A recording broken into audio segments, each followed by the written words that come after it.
Hello, ¿cómo están? Yo muy bien, jijijijis. Hoy traigo nueva era y nuevo tutorial de cómo usar el sonido de gatito en CapCut. La idea no sé si es mía, pero bueno, empecemos, jeje.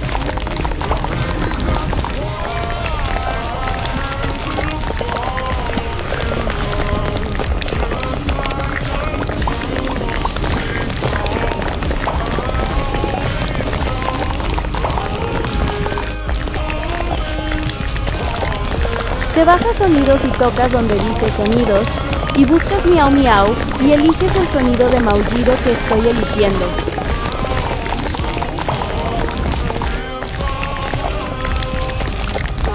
Después pones lo que tú desees de imagen y el sonido. Eso es todo. Espero les guste este video, no me dejen en flopcito.